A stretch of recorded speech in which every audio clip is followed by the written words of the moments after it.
In-season tournament is upon us. I wonder what the court's going to look like tonight. Are we going to get a maybe dash of red, some strong metallic black? What is the Portland Trailblazers court going to look like? I'm really curious to see. Are the Nuggets jerseys going to pop? We have a lot to get into. Jamal Murray may or may not play today.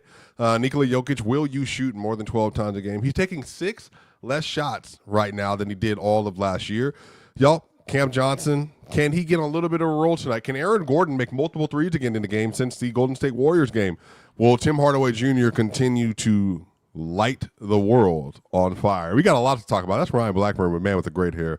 This is Swipa. Y'all know what time it is. This is Locked On Nuggets.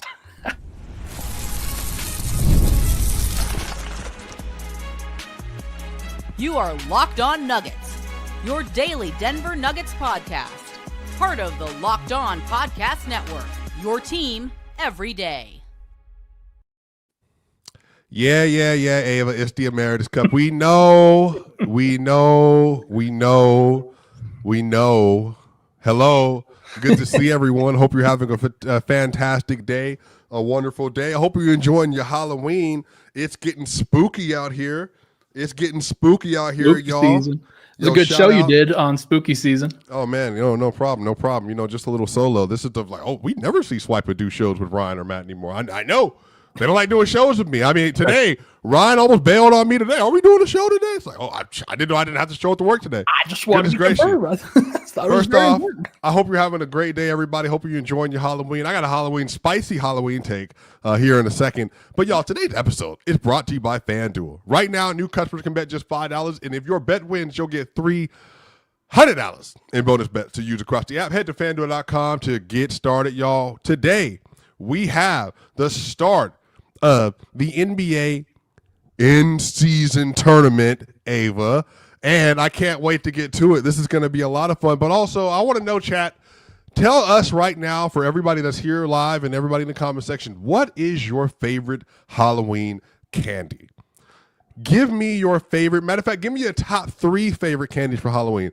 I personally, Ryan, like candy corn. I don't know why people don't like it. I feel like that's more of some woke nonsense that people are trying to put out in the world. But candy corn is good. I'm a fan of candy corn too. I think it is an underrated candy. It's obviously the most polarizing possible. That's funny. My favorite is Reese's. I'm a Reese's peanut butter cups guy. That's my jam. Chocolate and peanut butter. I mean, what can go wrong? Yeah, I love Reese's. I used to be a huge Twix hurricane T-bag. It's crazy. Huge Twix person back in the day. What else? What's the baseball one that used to be at the baseball games? The silver package. The Babe Ruth. Yeah, the Babe Ruth. I don't know if you ever had Babe Ruth. Babe Ruths are good. Like Three Musketeers. Three Musketeers, bang! I used to love eating those. I like. Are you a fan of Heath bars? Heath bars. No, I can't remember those. Oh yeah, they get stuck in your teeth for sure. Twix are the solid ones for me. What's your favorite movie candy when you go to the movies? I just like popcorn, man. Like popcorn. I like buttered popcorn with some salt. That's it's a little bit of that cheddar seasoning. That's the way to go for me. But yeah, I mean, Reese's are my favorite candy. Like if I don't have to have another candy in the entire world for the rest of my life. I just do Reese's forever. So I think, honestly, when I go to the movies, I grab 2 things. Hot tamales.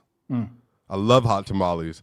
And then the Lifesavers, soft, not hard. The hard ones are not of this world. Those things are not created in things that are love and joy and light. You gotta soften them a little. Like you gotta have some patience there. Like that's no. You talking about the ones you got the hard candies, the Lifesaver hard? Yeah, like no. You gotta wait. I mean, you gotta wait on it a little bit. You can't immediately just try to crunch into that thing. It's gonna hurt your teeth. What are you talking about? Who wants hard Lifesavers? I mean, I don't. They're not my favorite either. But like, I know it's like any other like hard candy. You can't just suck on them. Yeah. No, I'm not. I don't have time. I'm at a theater. I'm trying to enjoy Tron, which I just saw this last weekend. I don't have time to be sitting here, doing all that. I want to eat my candy and enjoy the film. Can you guys tell how much we really enjoy talking about the NBA Cup? The NBA Cup is tonight, and we are so Look, first off, I'm so sick of this. Bill Simmons starts every show off with 20 minutes worth of a rant. Yeah. Every show. We're on a schedule. This is Locked On. They're here for us at this point. We've said everything about this team. There's 81 people in here. What else? They did I had a whole show yesterday, by the way, on talking about englazing Jonas Valanciunas and Peyton Watson. There's a whole 2 segments on it yesterday when Ryan deferred and didn't want to do a show with me yesterday. Yeah, Jared Leto, blah, blah, blah. What is this madness? My day is not Thursday. I did 4 straight shows. I can't believe you. This is big woke, just trying to get us all. It's crazy. Look, Big Honey says, Swipe was right. We're here for you guys. That's a fact. Now, we will talk about the NBA Cup. I'm excited about this. I don't know how to feel about this. Like, honestly. So, we got to say, until Locked On beats Bill Simmons in a chart, we defer to Bill. Hey, Bill Simmons, Ryan Russillo, who's no longer there. I think Russillo, is he with the Ringer now? Who's he with? Who he left the Ringer? Barstool. He's doing his he went to Barstool. Yeah. That's right. What would be the Barstool version of this show? Hey, yo, Ryan, check it out. Like, I'm here in my basement watching the Nuggets. Not include you. I'm here on my couch watching the Nuggets. Wow. Glaze, Jokic Glaze. So, Ryan, how excited are you for the NBA Cup? Do you actually think that the Nuggets are going to go out and try to win this thing this year?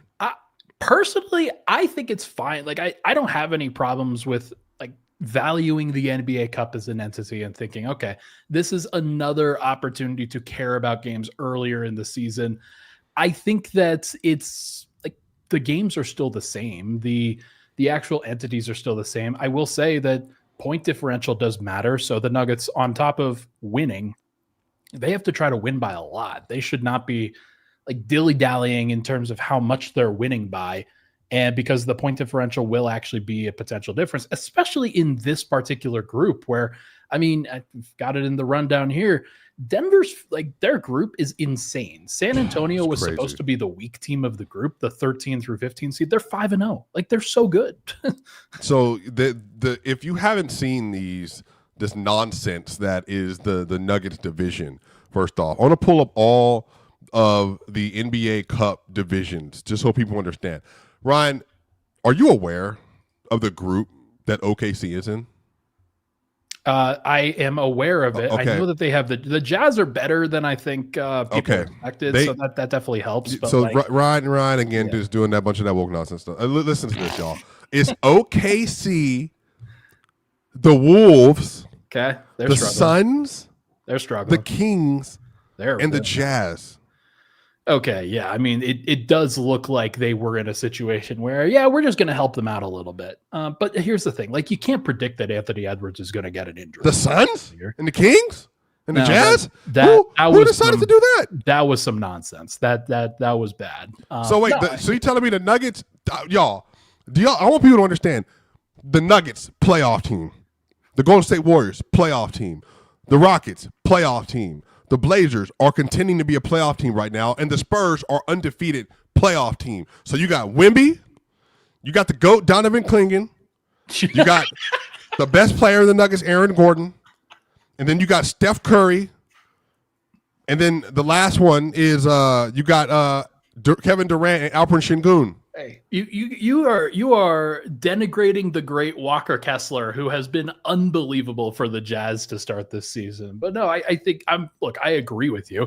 I was complaining about this in July when this came out, or August or whenever. This is a long-standing complaint for me. We can pull up the tweets if you want to, because I've got the receipts here. But no, Denver has the toughest division because they're in the toughest conference, and lo and behold, you can't even imagine why the NBA would want the OKC Thunder and the Los Angeles Lakers to advance in this tournament. Why would they possibly want that?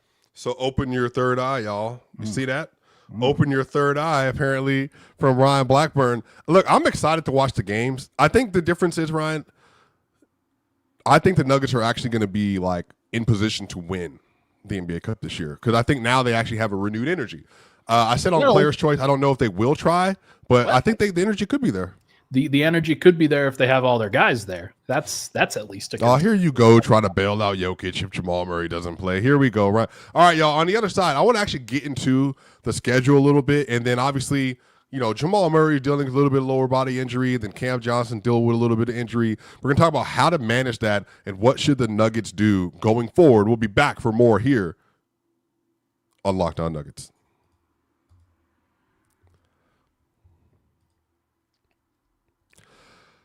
Your ambition just matters matched. With Robinhood, you play for the win, not just on game day, every day. Locking in on every opening, beating your PR, beating it again, channel that drive into your money. Robinhood puts you in control of your money. Trade stocks and EFTs, options, future, and crypto all in one platform. You can now build and execute your own trades from a desktop with Robinhood's Legend Advanced tools, or take advantage of the new Robinhood Strategies with tailored portfolio managed by a team of experts. You expect more from yourself. Expect more from your money. Get started today at Robinhood.com/yourmoney. Again, that's Robinhood.com/yourmoney. Your money, your move. The NBA season is heating up, and DoorDash has found the perfect way to keep fans in their bag all season. Now, whether you're watching for the highlights, your fantasy team, or just your favorite player, DoorDash makes every game night even better. DoorDash is the official on-demand delivery platform of the NBA, and they're celebrating with something called the Bag Drop. Every time an NBA player scores 50 points in a game, DoorDash drops 50% off of your order with Dash Pass the next day, and you're automatically entered for a chance to win the ultimate fan bag. Now, I love DoorDash. I use DoorDash all of the time. I thought about using it this morning. I really, really, really love getting Mexican food on DoorDash. I'll get me something like this place called a Terminal out here in Atlanta. They got these hibachi grills. You put the egg and everything inside the fry rice, and then the meat is good. I love DoorDash. So next time someone goes off for 50, use promo code NBA50 the next day to get 50% off on DoorDash with Dash Pass, plus your shot at the bag drop. Dash Pass members only 50% off up to $10 the next day after a 50-point game with promo code. Terms apply. No purchase necessary. It ends April 13th. Open to U.S. residents 21 or older. Visit DoorDashInYourBag.com for full details. DoorDash in your bag all season long. We'll be back for segment 2 here at Locked On Nuggets. We are back for segment 2 here at Locked On Nuggets, here with one of my friends that doesn't want to hang out with me anymore these days because I came to Denver. He did not pull up on me. I came to do a show today. He said he did not want to pull up and do the show with me today. He wanted to, I don't know, do whatever he was doing. We're here, y'all. We got a lot of people here watching live. Make sure you like, share, and subscribe on the YouTube side. We are going up to 15,000 subscribers. And if you're listening to this on Apple, iTunes, and Spotify saying, man, they sure do love candy corn on Locked On Nuggets, give us a 5-star review. And if you're in the comment section, again, let us know what your favorite candy is on this Halloween. So, Ryan, what are some of your thoughts on the NBA Cup as a whole? Do you think, number one, that this is something they're going to try to win or should try to win? And then also, how would you deal with the NBA Cup in light of some of the injuries they're going through? Yeah, I would. It's a really tough situation for the Nuggets to be in because they know that this is for the long haul, right? They know that they have their process for the entire season cannot be about this first game on game 5 of the season. For example, we've got injuries to Jamal Murray, to Cam Johnson, that you don't know how it's I think Cam is probable for tonight, but Jamal Murray is questionable. And if this game mattered more to the Nuggets than the end goal, or to a degree, a little bit more than a normal game, then I guess you'd see Jamal Murray play. He might still play because he's a competitive guy and because this is a divisional game and you want to get off to a great start. But I still, and it would be a little bit queasy about the idea that Denver would be focusing too much about this game in October, the last day of October, as opposed to down the line in February, March, April, May, June, where they have to become the best version of themselves. So it's always anytime you go out on the court, it's dangerous. It's a potential opportunity for injury. So you just have to manage that as best as you can. But for the NBA as a whole, they weren't doing anything different. Like they weren't doing anything for these first 30 games that made them different in any way before. So I don't blame them for trying to do something. Whether it's actually what they should do or not remains to be seen. If it were up to me, Swipa, I would probably like once the expansion actually happens to 32 teams as opposed to 30 teams, this will make more sense. And they should actually completely reorient the schedule and take this NBA Cup out of it. It should be its own separate thing. It should not be something that is also just regular season games. Hey, let me ask you this question because this feels like this would be a good time to do this. Shouldn't the NBA Cup, or as your friend Ava would say, what is it called, Ryan Blackburn, so we can be specific about it? The Emirates NBA Cup. Okay. The Emirates NBA Cup. You made me say that. That's okay. Crazy. All right. I just wanted to make sure because she was pointing at you. That's the, you know what I mean? But shout out, love you, Ava. When we're talking about this, shouldn't it be all 30 teams in a pool and not West versus East since this is its own thing entirely? Honestly, if it was a pool of players that you were like a pool of teams that were spread across the NBA, wouldn't that make it more fun to watch? Because that way you could look and see, oh, wow, like, you know, you're getting the Denver Nuggets versus the Detroit Pistons, and then in the semifinals, the Denver Nuggets versus the Atlanta Hawks, or in the finals, you know, you're going to get like the two best teams are the Thunder and the Houston Rockets. Well, they're in the same conference. Well, now, but the NBA Cup is totally different though. Now it's just about, for me, honestly, Ryan, this is like when the NBA can kind of, you know, there's a lot of people that feel like the 16 best teams should be in the playoffs. That should be it, no matter what. Yeah.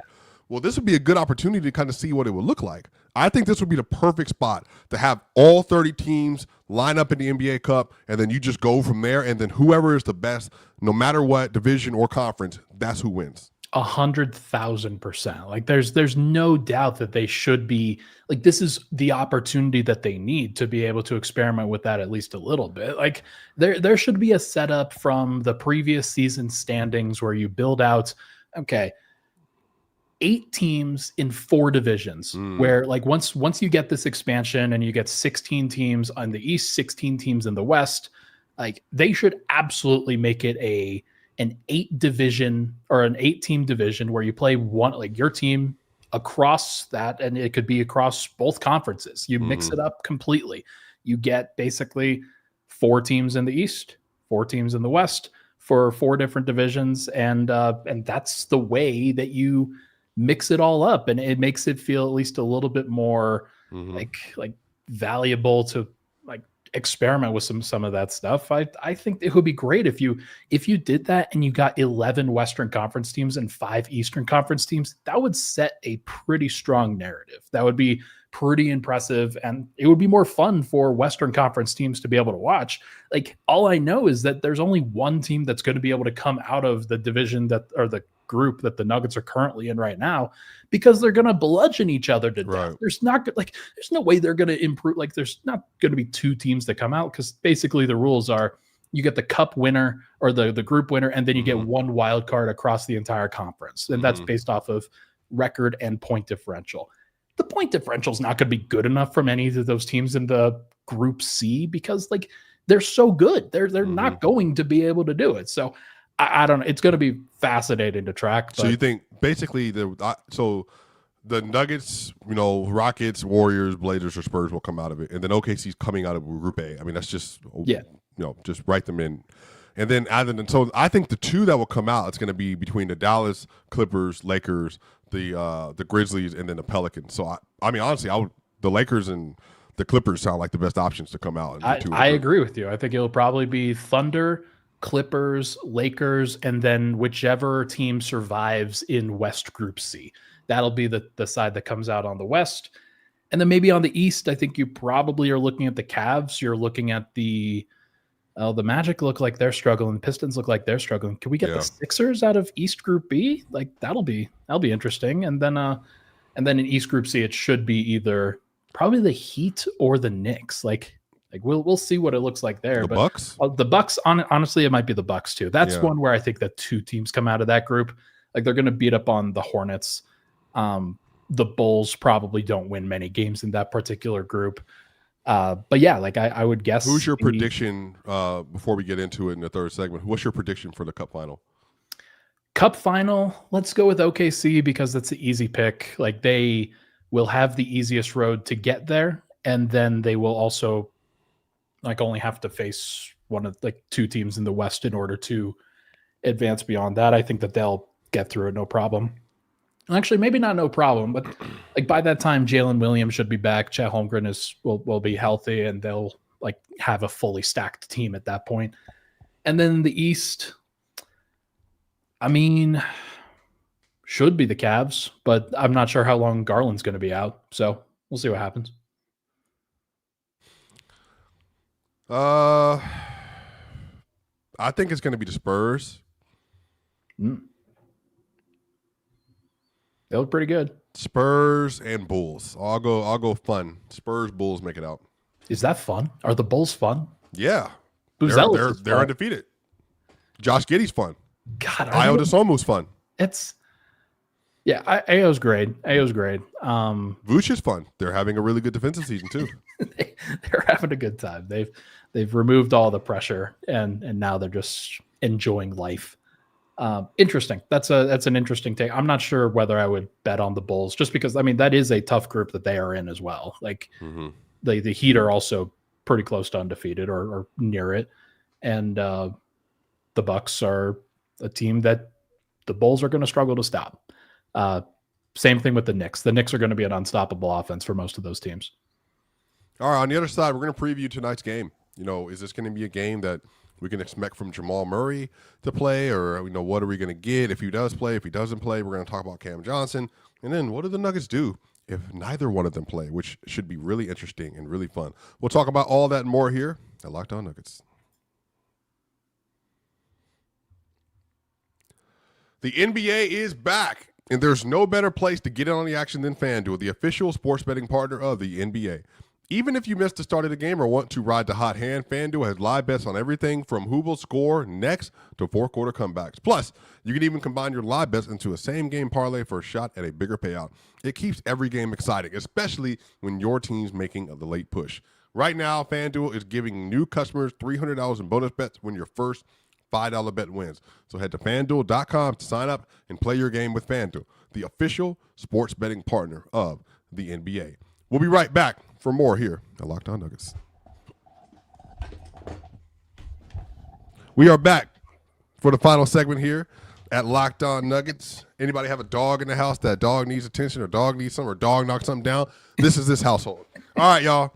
So popped out a window there real quick. I was wondering what you were doing. Yeah, goodness gracious, dogs just knocking stuff over. So y'all, when we get into tonight's game, we'll get an injury report. I imagine 30, 35, 40 minutes before the game on who's going to play. Ryan, if Jamal doesn't play, how should that change the Nuggets strategy for tonight versus a very tough Portland Trailblazers defense? It's a good question. I've been thinking about that at least for the last kind of couple hours or so. And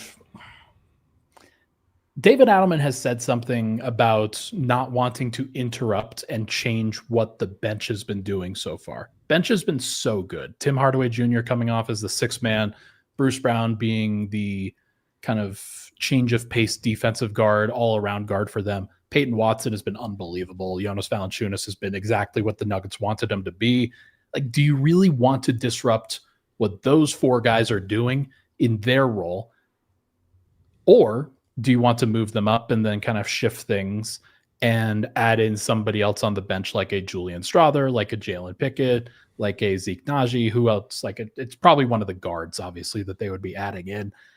I think that the most likely thing that they do is start Bruce Brown and then replace Bruce Brown in the rotation with Julian Strawther coming off the bench.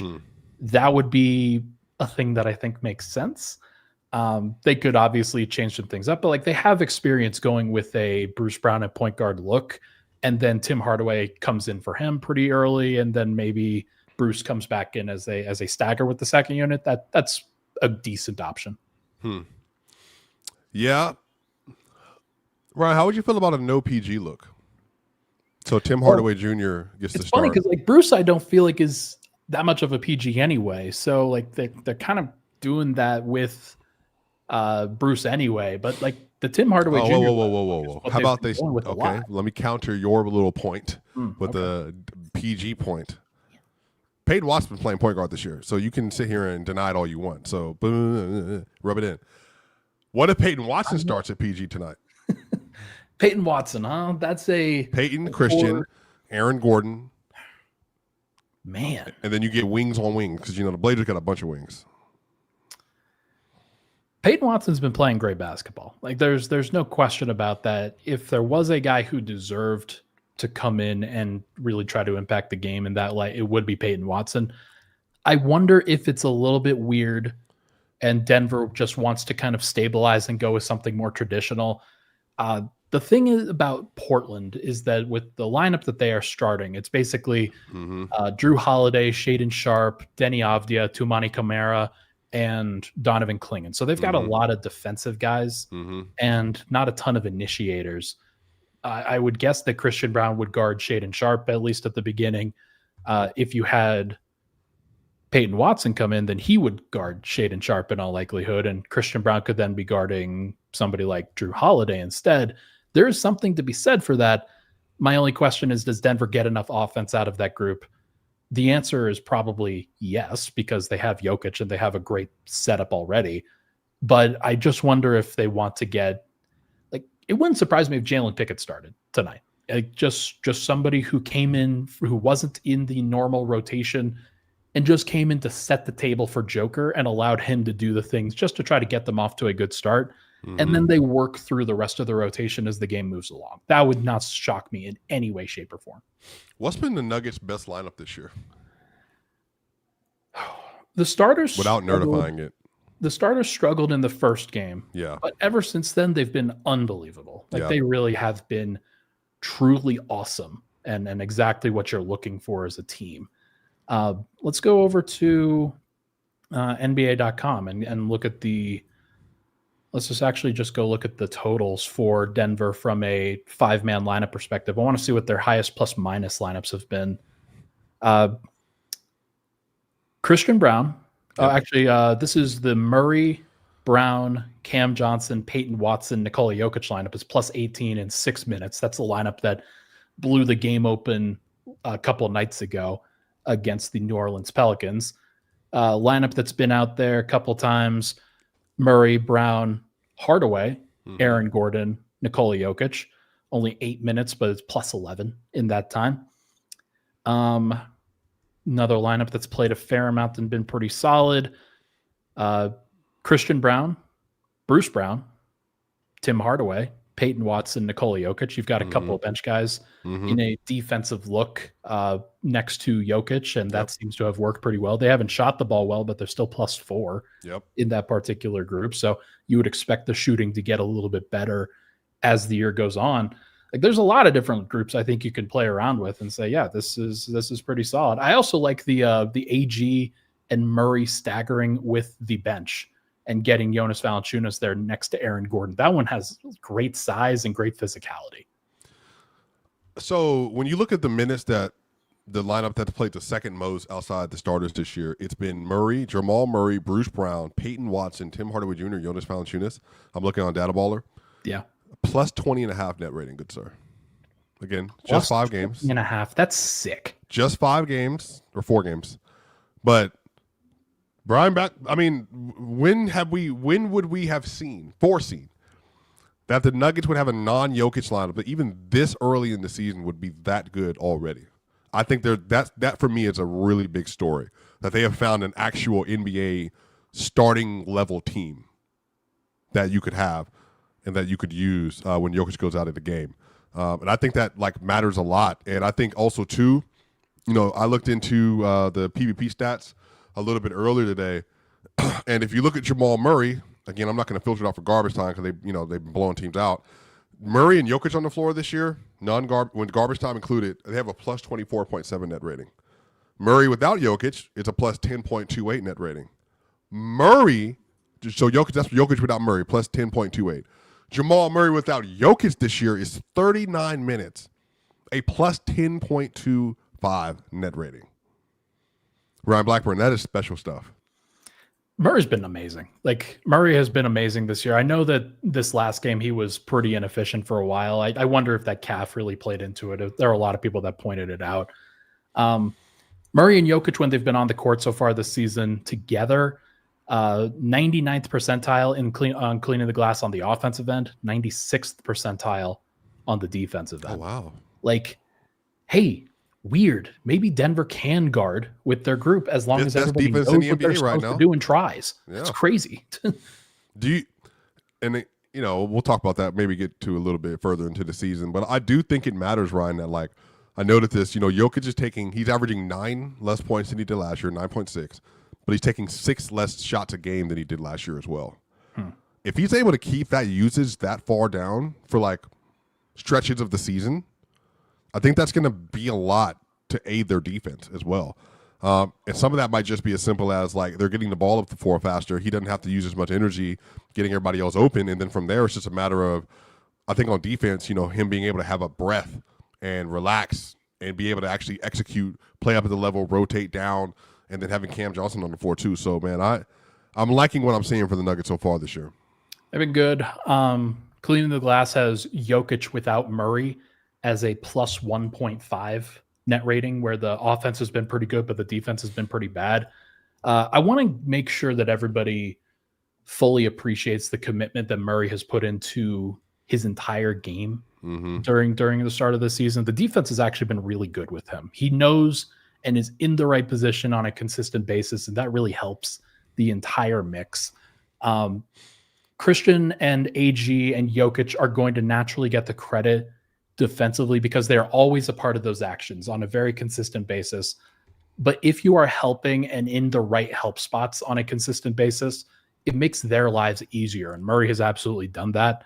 The team is just in a really good spot, and knock on wood, I hope it continues. I hope that Murray stays healthy and they don't like force it tonight, for example. If he's not ready to go, then so be it. But like the way he started this year, the way the Nuggets have started this season, don't do anything to disrupt that momentum with a longer term injury. I agree, y'all. Let us know what you think in the comment section. Who do you have winning tonight, Portland Trail Blazers versus the Denver Nuggets? What do you love most about this team so far? What is your favorite lineup? We're going to get out of here. This is Ryan Blackburn and Swipa. Happy Halloween. Enjoy your candy corn, Twix, Snickers, whatever it is you like. We'll see you soon. See you on the other side. We out. Ooh.